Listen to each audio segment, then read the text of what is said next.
I'm 69 years old, and if there's one thing about Chiang Mai nobody warned me about clearly enough, it's burning season. So today, I'm going to name it straight and hand you the fix in the same breath. But before I get into all of it, do me one quick favor, subscribe to the channel and leave a like.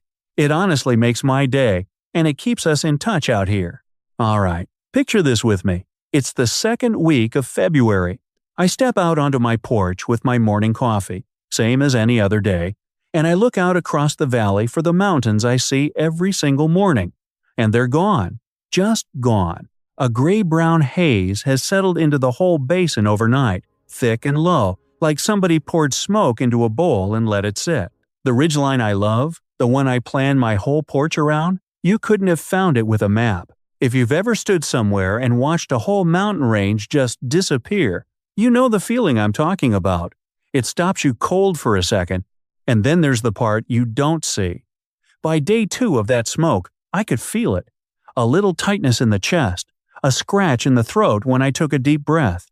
Nothing dramatic, nothing scary, just my body telling me the air had changed. I set the coffee down on the railing and thought, well, okay. This is the thing they don't put in the brochures.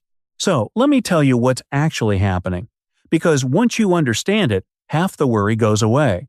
This is northern Thailand in February and March. The farmers all across the region clear their fields the old way, with fire, and that fine smoke drifts down off the hills and settles right into the valley where the city sits. The particles are tiny, too small to see one by one, and they sink. The air gets worse in 2 windows early in the morning and again late in the evening. That's the rhythm of it. Now, I know what you're thinking, is that a deal breaker for retiring up here? Stay with me, because it isn't, and I'll show you exactly why. Here's the reframe, and it's the whole point. This is not something to be afraid of. It's something you plan around. Big difference. For roughly 6 to 8 weeks a year, the north gets smoky, and if you know the moves, you barely feel it. For the other 10 months, Chiang Mai is the gentlest, warmest, most affordable place I have ever called home. Temple bells at dawn. A 10-baht bowl of noodles that tastes like somebody's grandmother made it, warm nights, kind people, and a cost of living that makes my old life back home look like a bad joke. That's what you get. Burning season is the small tax you pay for it, and it's a tax you can plan right around. And honestly, think about what we're comparing it to. Back in the States, I spent winter after winter under a flat gray sky. Not 6 weeks, months. Shoveling the driveway, waiting for spring, feeling my knees ache every time the temperature dropped. 6 to 8 weeks of smoke that you can dodge with a little planning versus a whole winter you just have to survive? I'll take the smoke. Easy. Now, I didn't learn any of this the smart way. I learned it the slow way. 4 burning seasons of trial and error. Which mask actually filters the fine particles and which ones are just for show. Which little air purifier does the job without costing a fortune. The exact hours to go out, the exact hours to stay in, and the little escapes up the mountain when the numbers get ugly. And after 4 years of figuring that out one mistake at a time, I sat down and put all of it into one plain-spoken guide called One Way Guide. It's every hard-won thing nobody tells you before you move up here, the exact gear I trust, the hours that matter, the routines that make the dry months easy, the shortcut I genuinely wish somebody had handed me on my first February. If you're serious about retiring in Thailand and you'd rather skip the rookie mistakes I made, you can scan the code on screen or grab the link down in the description. That's the whole thing, in one place. Okay, so let's get practical, because this is where it turns from a worry into a habit. The first thing you've got to understand is that the smoke has a schedule. It really does. It isn't this random cloud that hangs over you all day and ruins everything. It has good hours and bad hours, and once you can read them, you stop being at its mercy. My neighbor Frank, a retired teacher from Ohio, 9 years up here, big straw hat he wears everywhere, he said it to me over coffee my first season, and it stuck. You don't fight the smoke, you just dance around it. And he's right. That one line changed how I live these 6 weeks. So the real question isn't whether the smoke comes, it comes. The question is when. When is the air at its worst, and what do you do in those hours instead? Get that one thing right, and everything else falls into place.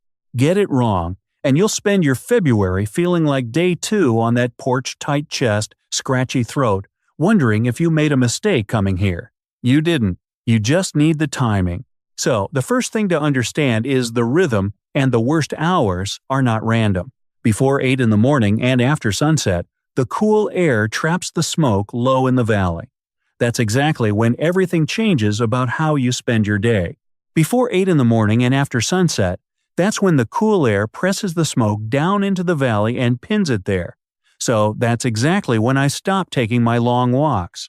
Instead, I shifted everything to mid-morning and early afternoon when the sun lifts the haze a little and the air breathes easier. Here's how it actually plays out in my week. I do my errands in that middle window, the market, the pharmacy, the little walk I still love to take. When the smoke is at its thickest, early or late, I stay in and I keep the window shut. That's it. I stopped thinking of my day as a schedule and started thinking of it like a tide chart. The smoke comes in low, then it lifts, then it comes back down. You just learn to move with it. And once you see the pattern, it stops feeling scary. It feels like weather. Something you plan around, same as you'd plan around an afternoon rain back home.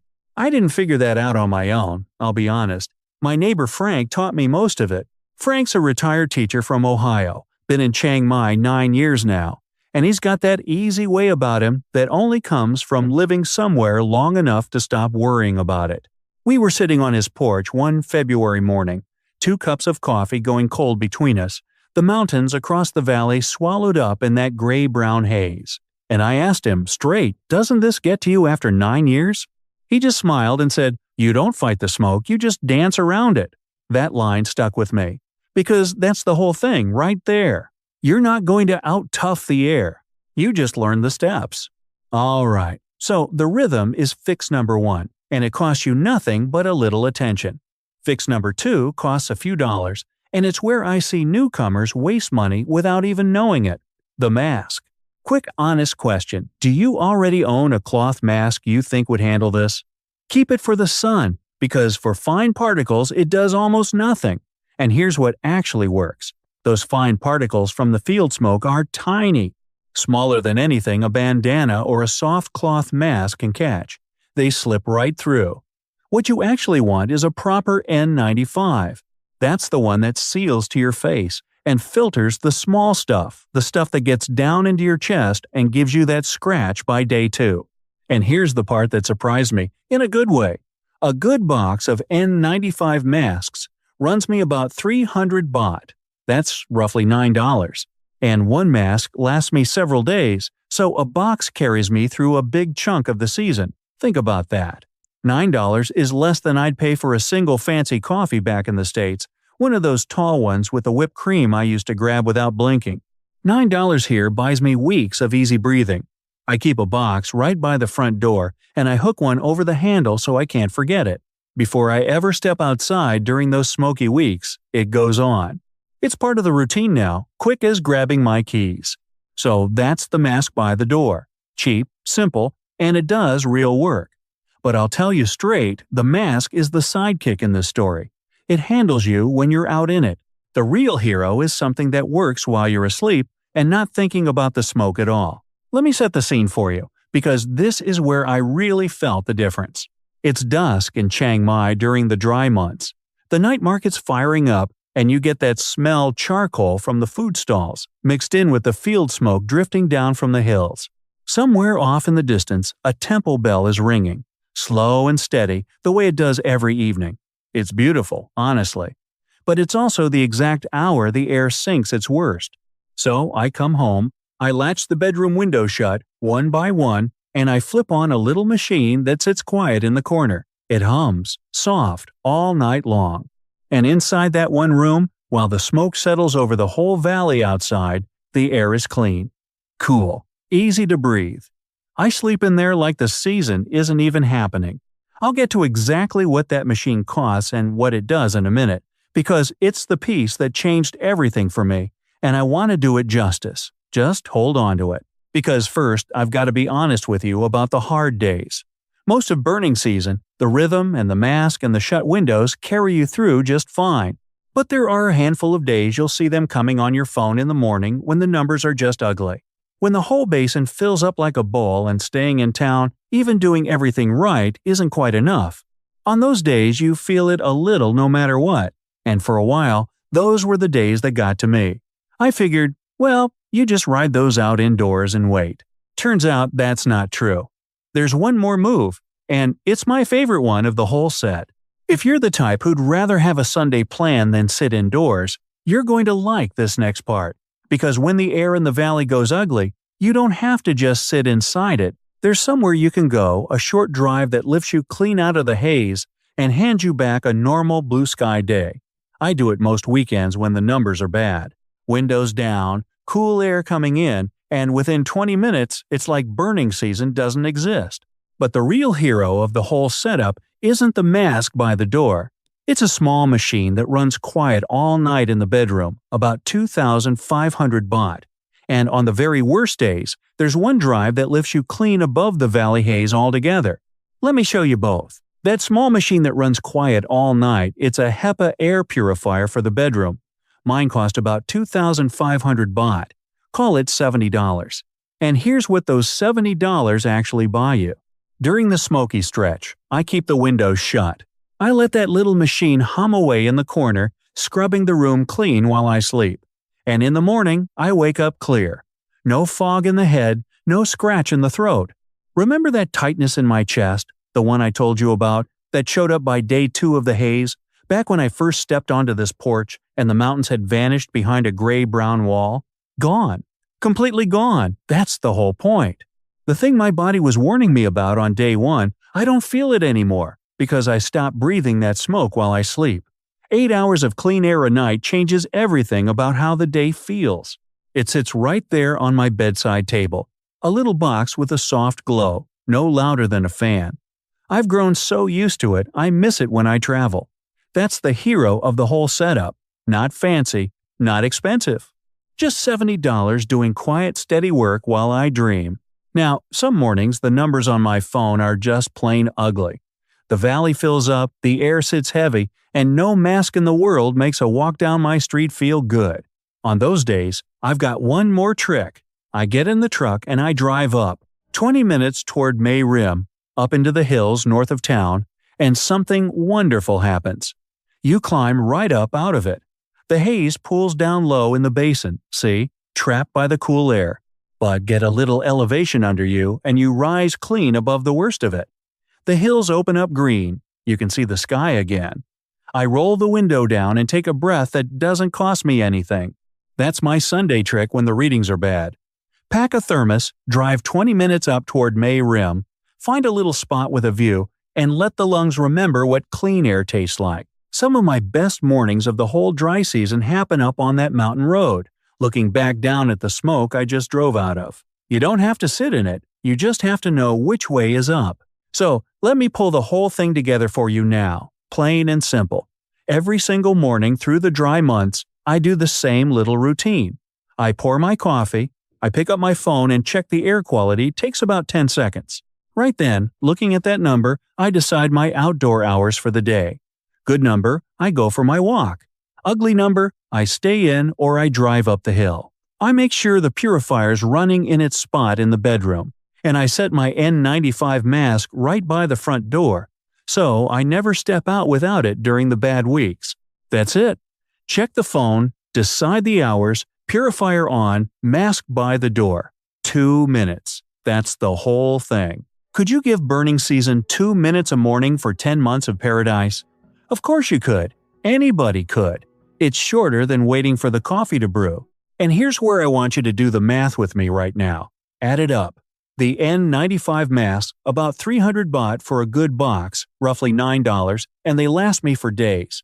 The HEPA purifier, 2,500 baht, that's $70, and it runs for years.